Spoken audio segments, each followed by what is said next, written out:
2 settimane fa, secondo l'orologio mondiale della popolazione, la situazione era questa. E 10 giorni fa era già questa. Per cui tutti i giornali hanno pubblicato foto come questa. Ci sono almeno 3 cose che non mi convincono in questa immagine. Non parlo della terza. Dico qualche parola sulla seconda e passo alla prima. Risorse non sufficienti? Basterebbe mettere in cantiere più pescherecci invece di carri armati e, visto che siamo circondati da oceani, si potrebbe pescare quanto basta.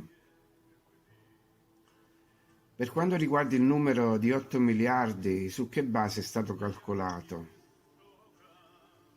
10 anni fa il numero era di 7 miliardi e ora è già 8. E questo induce i controllori a ripetere che siamo in troppi, che non c'è posto per tutti, eccetera. Eppure ne sono successe di cose in questi anni. Le guerre, per esempio. E qualche giorno fa i russi hanno dichiarato che centinaia di migliaia di ucraini sono morti. E gli ucraini hanno detto che centinaia di migliaia di russi sono morti. Saranno veri questi numeri? Di certo le cifre esatte non si sapranno mai, ma probabilmente sono vere e in questo caso l'orologio ne ha tenuto conto o continua a segnare in base a un programma stabilito. In merito a queste cifre esprimo delle considerazioni esclusivamente personali, non basate su evidenze scientifiche, anche perché credo che queste ultime non sempre siano attendibili, e includo qualche commento di altri. Partiamo dall'Italia. L'ultimo censimento della popolazione è stato fatto nel 2020, anche se il completamento del conteggio esatto ha presentato qualche problema. Non si può mai essere sicuri al 100% e questi inconvenienti, immagino, si presentino anche negli altri paesi europei, per non parlare dei paesi meno organizzati. Quindi già il numero finale potrebbe non essere quello indicato. Ma, a parte questo, negli ultimi 2 anni sono successe cose terribili, come sappiamo. E qualsiasi stima venga fatta, credo che sarà viziata da implicazioni ideologiche. Pare inoltre che l'Italia sia il paese dove più si è avvertito l'impatto di alcune misure. Per cui potremmo essere molti di meno e nessuno lo scoprirebbe con certezza. Intanto i mass media continuano a bombardarci con i loro numeri. Ci parlano ancora una volta di paesi sovraffollati, ci mostrano treni carichi di gente, evitando magari di dire che i treni sono pochi e le persone vogliono tornare a casa la sera. A vedere altre immagini dello stesso paese, infatti, notiamo che ci sono vasti territori a misura d'uomo, come si dice, e ci sono migliaia di templi vuoti. Inoltre, sempre nello stesso paese, pare che il problema del cibo venga risolto quotidianamente, senza molti drammi. Ma senza andare lontano, possiamo constatare anche da noi che la natalità non è alta, che molti muoiono e pochi nascono. Le famiglie numerose non ci sono più. I bambini sono spesso figli unici, non hanno nessuno con cui giocare. I parchi sono vuoti, anche se i supermercati sono pieni. I bambini crescono con il telefono e la TV, i mali peggiori. E dopo quello che gli hanno fatto passare in questi anni, saranno traumatizzati per sempre e non vorranno più nemmeno formare una famiglia. Gli immigrati, dal canto loro, stentano a trovare una stabilità e a mettere su casa.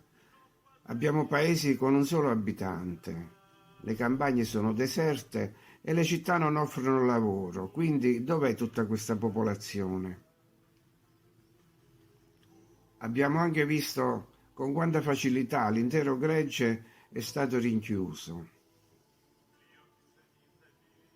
Facciamo qualche altra considerazione. Un immigrato viene dall'Africa, sosta in un campo profughi in Libia, arriva in Italia, si sposta in Europa. Quante volte è stato registrato per i sussidi? Quante vite ha? E parliamo ancora dell'Ucraina. Sembra che ormai sia una landa desolata, almeno la parte meridionale. Si stima che 20 milioni siano emigrati, ma già prima non c'era un solo quartiere in Europa dove non ci fosse una badante ucraina. Si può dire che il paese è svuotato. Anche la Russia è abbastanza deserta. Solo Mosca ha assunto la fisionomia di una metropoli, le altre città sono stabili. E in Russia, come per esempio in Polonia e altrove, fra una città e l'altra ci sono centinaia di chilometri di spazi vuoti, campagne abbandonate. E dalla Cina, spesso portata ad esempio come paese sovrappopolato, arrivano foto di nuove città senza abitanti. Si attendeva un incremento demografico che poi non c'è stato, per cui le città previste sono rimaste vuote. Insomma, e se fossimo già in via di estinzione e neanche lo sapremmo?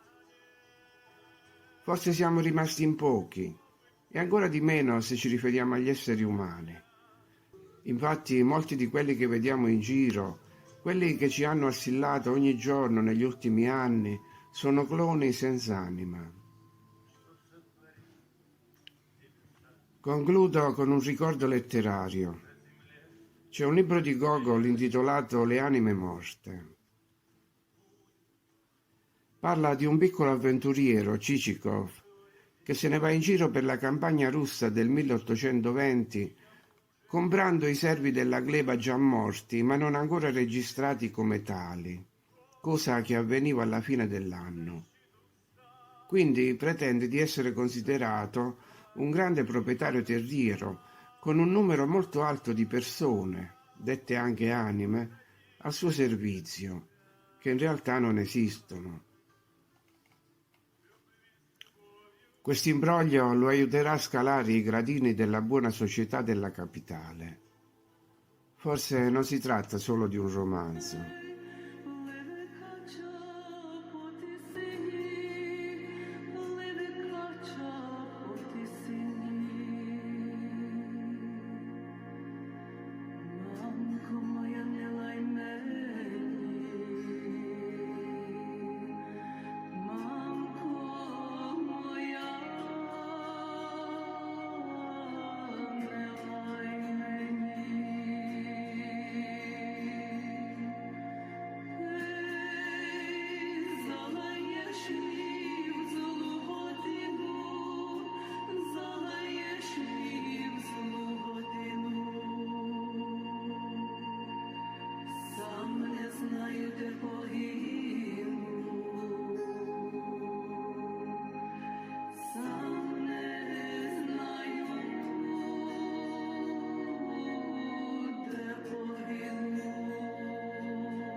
She